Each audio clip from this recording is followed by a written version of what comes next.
एक गांव में प्रसाद और शारदा एक दंपति रहते थे। उनके बेटे का नाम था रमेश। रमेश महिलाओं को नफरत करता था, बस उसे खाना पसंद था। इसीलिए उस गांव में सभी लोग उसे कद्दू रमेश कहकर बुलाया करते थे। प्रसाद और शारदा चाहते थे कि उनके बेटे की शादी हो जाए, पर रमेश शादी करने के लिए बिल्कुल मंजूर नहीं था। तभी एक दिन उनके परिवार में शारदा आकर कहने लगती है, तंग आ गई हूँ, मैं तंग आ गई हूँ। बेटे की शादी कराने के लिए मैं तंग आ गई हूँ, तंग आ गई हूँ। सारा दिन उसे बस भूख ही लगती है। सोचा था जल्दी से एक लड़की का हाथ इसे थमा के मैं खुश हो जाऊंगी, पर ऐसी परिस्थिति है कि वो भी संभव नहीं।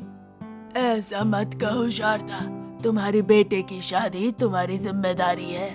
इस साल अगर हम शादी करा दें तो उम्र सही रहेगी, नहीं तो उम्र भी निकल जाएगी। कौन आगे बढ़ के आएगा इस बेवकूफ से शादी करने के लिए? ये भी तो मेरी किस्मत है। अब हम क्या करें, माँ बाप होके कुछ करना पड़ेगा। कहाँ है वो गधा? पड़ोस के गांव में शादी हो रही है, शायद वहीं खाने गया है। पेट पूरा भरेगा तभी लौट आएगा। इधर शारदा और प्रसाद ऐसी बातें कर रहे थे, उधर रमेश खाने में व्यस्त था। रमेश के सामने एक बड़ा सा प्लेट रखा हुआ था। शादी के आधे से ज्यादा भोजन वही था। कुंभकर्ण की तरह वो खा रहा था। सभी लोग रमेश को घूर रहे थे, मानो कि जानवर दूसरे जानवर को आश्चर्य होके देख रहा हो। पर रमेश को कोई फर्क नहीं पड़ रहा था। जब तक पेट ना भरे वो बस खाए जा रहा था। सांबर ले आना। सांबर के साथ साथ 4 पापड़, 2 पकौड़ी, 3 लड्डू, 1 बाल्टी रसम और 1 बाल्टी छाछ। और हाँ, साथ में चावल लाना मत भूलना। वहाँ शादी का वातावरण बहुत ही अच्छा था।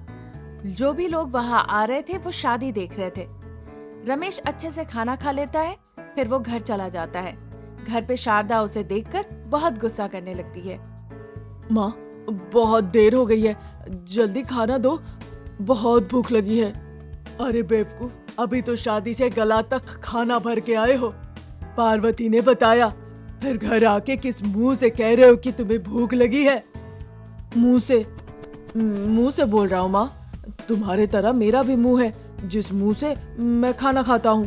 हाय भगवान, इस लड़के की मैं क्या करूँ? ये जब पैदा लिया था तो डॉक्टर ने कहा था या तो कृष्णा बनेगा या तो कुंभकर्ण बनेगा। कल इसे मैं डॉक्टर के पास ले जाऊंगा, देखते हैं उनके पास कोई उपाय है या नहीं। अगले दिन प्रसाद रमेश को साथ लेके शहर चला जाता है। वहाँ होटल के बाजू से पराठे की बड़ी अच्छी खुशबू आ रही थी। रमेश के मुंह में पानी आने लगता है। वो बैठ जाता है पराठा खाने के लिए। वहाँ एक खूबसूरत लड़की पराठे बना रही थी। उस लड़की को देख के पराठा खाने को मन नहीं किया उसे, बस उसे रमेश देखता ही रह गया। पहली बार था जब रमेश किसी लड़की को देखने की वजह से खा नहीं रहा था।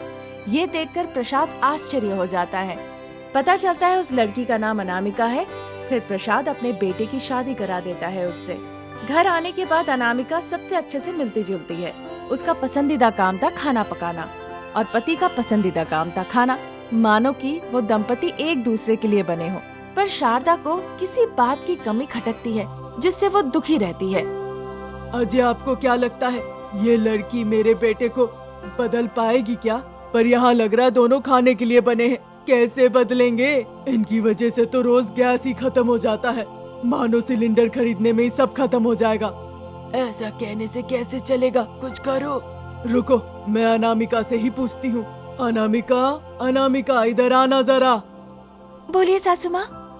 हमारी घर की परिस्थिति ठीक नहीं, उसके लिए काम करना होगा, नहीं तो सारा जायदाद बेचना पड़ जाएगा। ऐसा भी दिन आ सकता है जब हमें खाने को भी कुछ न मिले। माँ, हम कैटरिंग का बिजनेस शुरू कर सकते हैं। मैं तो अच्छा खाना पकाती हूँ। हम व्यापार करेंगे तो अच्छे से घर भी चलेगा। तुम जो बनाओगी उसमें तो आधा तुम्हारा पति ही खा जाएगा, फिर हमें फायदा कहाँ से मिलेगा, बताओ तुम। मैं ध्यान रखूंगी उसका, वो ज्यादा नहीं खाएंगे। आप बस सब मेरे ऊपर छोड़ दीजिए। देखो बेटा, सिलेंडर पे सिलेंडर महीने में लग रहे हैं। 25 से ज्यादा सिलेंडर लग चुके हैं। अब तो हमें इस तरह और भी सिलेंडर लगेंगे, सारे संपत्ति ना चले जाए, कुछ पैसे बचे, ऐसा काम करो, समझी ना? ठीक है सासू माँ, मैं सब बचा लूंगी। अगले दिन शारदा घर आती है और सभी को खुशी खुशी बुलाती है। हमें बहुत बड़ा कैटरिंग डील मिला है अनामिका। कल हमें बहुत पकवान पकाने होंगे। 25,000 रुपए एडवांस में मिले हैं। अगर अच्छा काम होता है तो हर हफ्ते वो हमें कैटरिंग ऑर्डर देंगे। सच कह रही सासू माँ, ये तो बहुत अच्छी खबर है। फिर तो मुझे एक बार मंदिर जाके माथा टेक के आना चाहिए। अनामिका मंदिर जाती है और भगवान के सामने से एक फूल लेकर अपने बालों में लगा लेती है। फिर घर लौट आती है और अपने काम में लग जाती है और अच्छे सुगंधित पकवान बनाने लग जाती है। रमेश को जो जो खाने को मन करता है वो सब खाता है। अनामिका मैदे से एक खास पकवान बनाती है जिसे खा के उसका पेट खराब हो जाता है। अब ऐसी परिस्थिति होती है कि उसका मुंह ही नहीं खुलता। रमेश को देखकर शारदा, प्रसाद और अनामिका हंसने लगते हैं और ठीक उसी वक्त सिलेंडर खत्म हो जाता है। हाय भगवान, ये क्या हो गया? अगर सही समय पे हम भोजन नहीं दे पाए तो ये कॉन्ट्रैक्ट खत्म हो जाएगा। पता नहीं अब हम क्या करें। अरे सासू माँ, आप चिंता ना करें, भगवान है, वो जरूर कुछ करेंगे। ऐसा कहकर अनामिका ईश्वर को स्मरण करती है। तब तक अनामिका के सर से फूल जाके सिलेंडर के ऊपर गिरता है। अचानक से वो खत्म हो गया सिलेंडर फिर से चलना शुरू कर देता है। गैस खुद से निकलने लगती है और व्यंजन खुद से पकना शुरू कर देता है। शारदा, प्रसाद, अनामिका और रमेश उस मायावी सिलेंडर को देखकर आश्चर्य हो जाते हैं। रमेश का मुंह भी खुल जाता है क्योंकि वो सिलेंडर खुद ब खुद सब कुछ पकाने लगा। ये देखकर सभी आश्चर्य होते हैं। उस दिन से अनामिका और शारदा उस जादुई सिलेंडर की मदद से कई कॉन्ट्रैक्ट पाते हैं और बहुत पैसे कमाते हैं। दूसरी तरफ रमेश उस जादुई सिलेंडर के सभी भोजन का आनंद लेता है और पेट भर के खाना खाता है और फिर पूरा परिवार खुशी खुशी रहने लगता है। एक गांव में शारदा नाम की एक बुजुर्ग महिला थी। उसके 2 बेटे थे, रमेश और विनय। रमेश बहुत सीधा था, इसलिए उसने रमेश की शादी अनामिका नाम की एक गरीब लड़की से करा देती है। विनय बहुत ही स्मार्ट था। वो शहर में संध्या नाम की एक लड़की से प्यार करता था।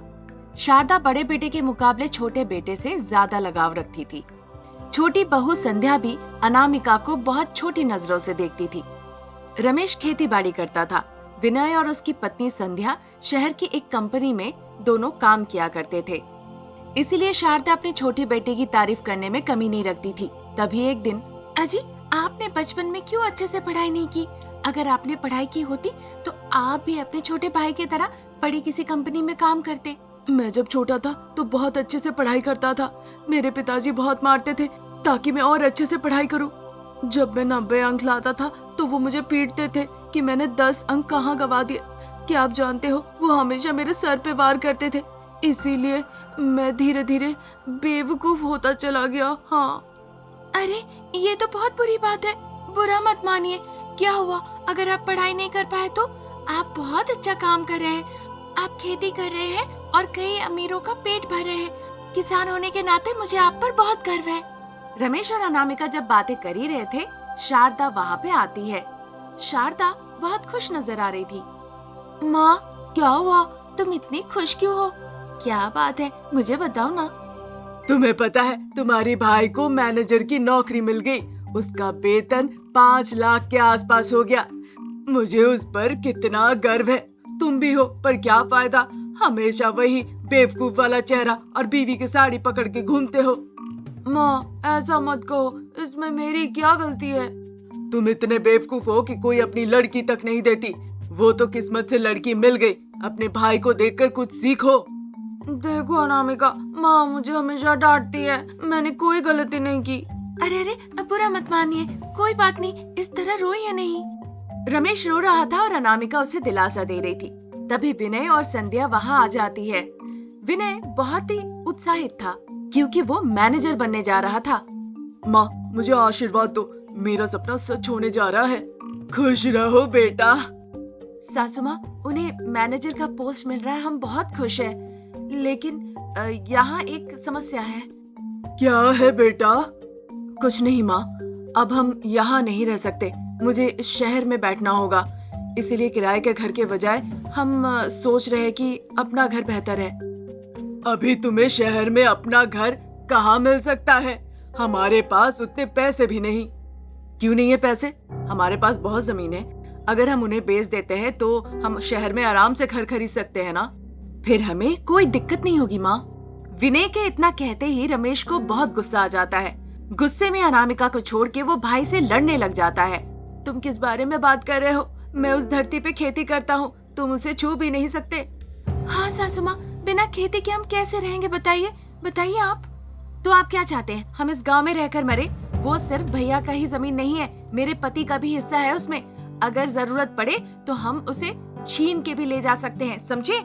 संध्या तुम चुप रहो, मैं बात करती हूँ। नहीं माँ, अगर उन्हें चाहिए तो मैं कुछ पैसे दे दूंगा। पैसे लेके वो जमीन हमें दे दे बस। ये कैसे संभव है?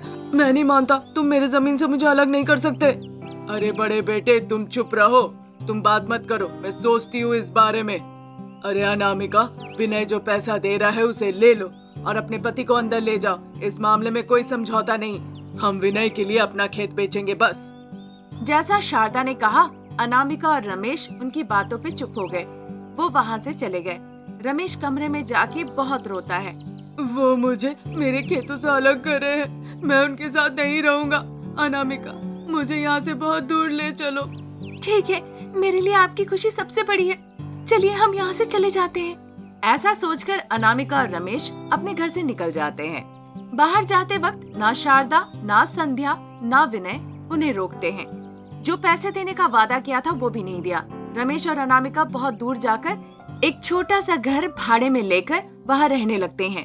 अरे अनामिका, हम अपने घर से तो बाहर आ गए, अब खाने के लिए भी हमारे पास कुछ नहीं।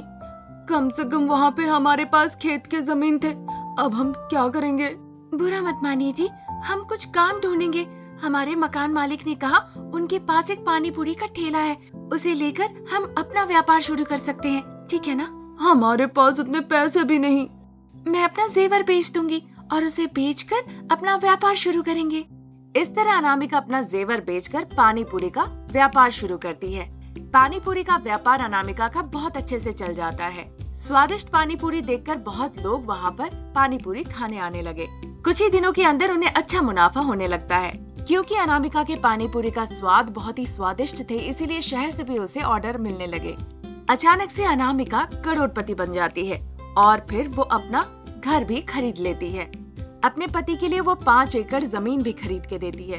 रमेश और अनामिका अपने व्यापार और खेती बाड़ी में बहुत व्यस्त हो चुके थे कि ऐसी परिस्थिति आ गई कि अब लोगों को वो नौकरी भी देने लगे। तभी एक दिन उनके घर के सामने आकर शारदा, विनय और संध्या दिशाहीन होकर आके खड़े थे। विनय आके अपने भाई के पैरों में गिर जाता है। मुझे माफ कर दो भैया, मैंने बहुत बड़ी गलती की कि खेतों को बेच दिया। अब तुम्हें मुझे बचाना होगा भैया। हाँ बेटा, उसकी कंपनी घाटे में थी, उन्होंने सब बंद कर दिया और मैनेजर के तौर पे सारा भुगतान करना पड़ा, इसीलिए सब जायदाद बेच दी। हमारे पास सर छुपाने के लिए कोई जगह नहीं, आप ही एक है दीदी, अनामिका दीदी, हमें बचा लीजिए, हमारे सारे पापों को माफ कर दीजिए दीदी। उस दिन मेरे पति असमर्थ थे, पर आज वो आप सभी के लिए है, चिंता मत कीजिए, सारी समस्या आप सभी की समाधान हो जाएगी। अनामिका की ये बात सुन के सब बहुत खुश हो जाते हैं। तभी से शारदा, रमेश, अनामिका, विनय और संध्या उसी घर में एक साथ खुशी खुशी रहने लगते हैं।